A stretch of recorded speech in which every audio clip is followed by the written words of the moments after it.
Ito tayo yung ganito kalalaki na mga gaholen to. Mga ganito, mga gaholen na to. Ito, susubuan pa natin to ng pataba o abono na pampalaki ng bunga. Atlas na triple 14, yan po ang lagi ko sinasuggest. Kasi malambot to yun eh. Yung complete na Atlas eh. Para sa mga gulay, kalamansi. Yan. Tapos huwag kayong pipitas ng katalaba ng abono. Kailangan mapalipas niya ng mga 15 days bago kayo pumitas. Kasi pag pinitas nyo agad yan, nagpapatsi yan. Malutong masyado yung balat. Kumakatas. Yung katas na yon na to ang pumapatsi dyan. Ang lumuluto sa balat. Kaya kailangan palilipasi talab ng pampalaki ng bunga. Ito pwede naman kayong mag-ano dito. Pag yari nyo mag-rescatter. Pwede na kayong magsabog dito ng abono na pampalaki ng bunga. Ito tayo ulit dito sa Lupao na Ecija at dito sa kay Rowell's Calamansi Farm ng Lupao at pinapuntahan niya sa atin kung ano na ang kailangan natin dito na step dito sa status ng kalamansi niya at meron na nga na mga bunga na mga gaholen at saka mga gasaresa at may mga ilan na maliit pa doon mga kaagri. Tingnan natin kung ano na ang status na to. Pinatitingnan sa atin ng ating kliyente dito kung ano na ang kailangan gawin dito, kung magsasabog na ba ng pampalaki ng bunga o pwede pa na pabulaklakin habang may bunga kasi may mga lumulusot daw na bulaklak. O pinatingnan niya kung pwedeng alagaan. Kaya tayo kahit na medyo busy tayo, siningit natin to dahil nga hindi nila alam kung ano ang step dito na gagawin at mas maigi na makita talaga natin ng personal kung ano ba talaga ang status ng kalamansi na to. Alayaw mo kung ano na yung kalamansi mo maganda na ito mga kaagri, meron na silang mga gaholin dito. Tapos yung iba medyo gasaresa pero konti na lang gasaresa nila. Halos majority na to gaholin na. Ito na kitang-kita na rin yung pinaghirapan nila dito na pag-spray ng meron ng kulang 3 buwan ito na inalagaan buhat sa pagkabulaklak. At ito ang sinasabi sa atin na kung pagtutuloyin ba to yung mga bunga na to, yung mga bulaklak ng mga lumulusot. Siguro ito Leo, ano na lang to? Damay na lang siguro itong mga ano na to. Ito siguro damay na lang ito sa pag-spray mo kasi kahit pa paano obligado mo para i-sprayan to eh. Gano'ng katagal ka ng ano mo dito, interval ng spray mo? Ilang araw na? Kada 5 araw na. Kada 5 araw na. Oo, kasi medyo malaki na to. Tapos sa madaling araw na. Sa madaling araw na. Oo. Ito siguro, itong bulaklak na to, baka dami mo na lang muna sa alaga kasi napapansin ko, hindi naman gano'ng karami may mga bagong bulaklak. Dami na lang yan. Kumbaga, kung aalagaan mo pa yan talaga na ibabalik mo yan sa every 3 days na spray, baka stand money ka lang dyan o malugi ka lang doon sa gagastusin mong gamot. Kasi kukunti lang naman. Ikot pa tayo rito mga kaagri.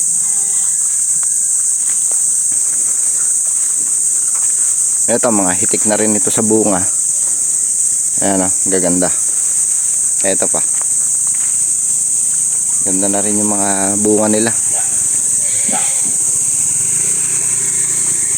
Dito tinatanong ni Boss Rowell dito ng kliyente ko na kung paano ba ang gagawin dito, kung magsasabog ba sila ng abono pampalaki ng bunga. Ito obligado sabugan po ito ng pampalaki ng bunga dahil para mas mabilis lumaki at para malutong pitasin yung bunga, hindi makunat.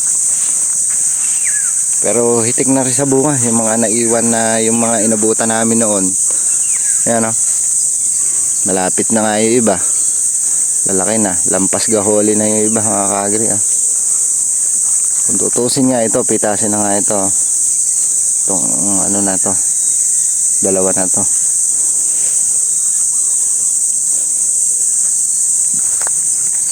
Dami rin tumuloy mga kaagri. Ayan berdeng berde. Dami rin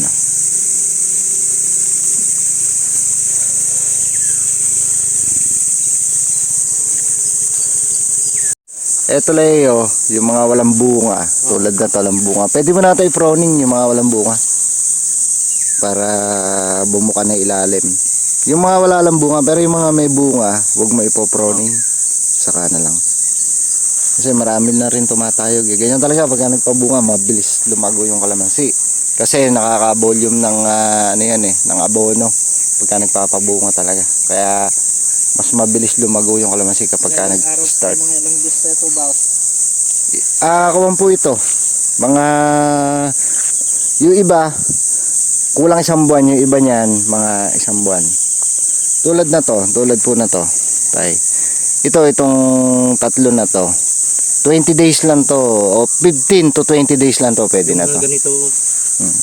Yan yung mga ganito po, mga 20 days pwede na po yan. Kasi ano namin kung minsan may nahihinog na, hindi namin kasi alam. Hindi niya. Opo. Tuturo ko sa inyo kung ano yung mga pitasin na. Yung mga size talaga. Yung mga size ng pitasin. Kulang sa tubig talaga, no? Opo. Medyo tayo ngayon sa tubig, tag-araw na po. Pag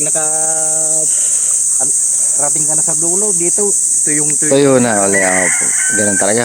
Lalo na dito sa Lupaw, medyo hirap sa tubig talaga. Kaya, hirap na sa tubig dito. opo.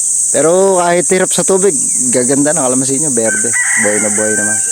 Yan kitang-kita naman. Kasi sir, to pagka nakukuha ko ng tubig dyan sa dam, talagang masisiyahan sa Danaw-danaw ang tubig, ano po? Tama. Kaya lang humina na. Humina na rin dam, ano? Ala na, na din kasi. Baka makukuha ko na naman kung hindi itong 1918. Na sa inyo na yung toka. Oo. Opo. Sa inyo na yung routine. Magsawa naman siya sa tubig talaga. Opo. Ito na mga ka-agri. Kitang-kita na rin yung pinaghirapan nila Boss Rowell dito sa kalamansi nila. Ayan nga, mapapansin nyo, dahil mga hitik na rin sa bunga. Hindi talaga pa bubulaklakin to. Biglang namulaklak ito kasi natigang po ito. Medyo na-delay sila sa tubig ng toka nila. Bigla lumusot ang bulaklak, kaya yun, pinatawag tayo nun. At pinatingnan niya kung pwede na ipatuloy yung bulaklak. At meron nga na nauna na nga na hindi na nga natin naabutan yun. At yung mga inabutan natin, ito napatuloy naman na nila. Ito nga yung resulta. At pinasabugan nga natin to ng abono noon nung nakita natin na bumubulaklak na yung iba. Pinasabugan natin ng 2500. Tsaka inalagaan sa tubig. Tapos nung lumusot na yung mga huling bulaklak na yon na inabutan natin, yun, naalagaan ito sa gold, sa top kill, alternate, bulaklak pa lang, every 3 days.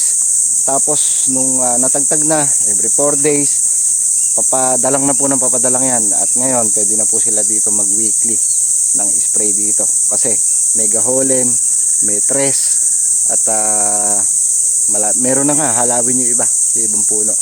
Ang ganda rin ng resulta, tingnan nyo naman. Pati yung mga sanga, yung mga dahon, ay yun yung pagkakaabono ng volume, gumanda rin at lumaki. At parang hindi nga ito dumadaan ngayon sa tagtuyot dahil maberde yung mga dahon ng kalamansi nila.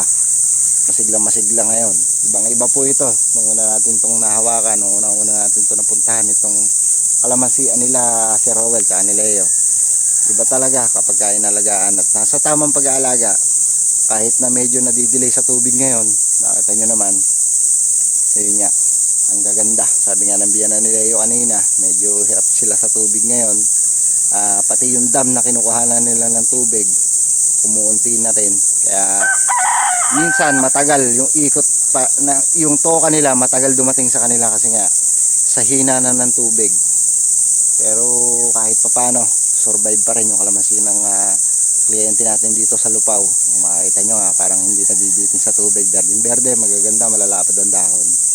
Yan yung alaga po ito sa pag-spray sa foliar. Inaalagaan nila sa foliar ito. At insecticide. Kaya walang hanip ito kasi every 5 days pa raw, sabi nila, every 5 days pa raw sila rito na nag-i-spray. Pero dito, kahit weekly na, pwede na po ito. Kahit na every 7 days. 6 days, 7 days, pwede na po ito. Yung interval ng pag-spray na to.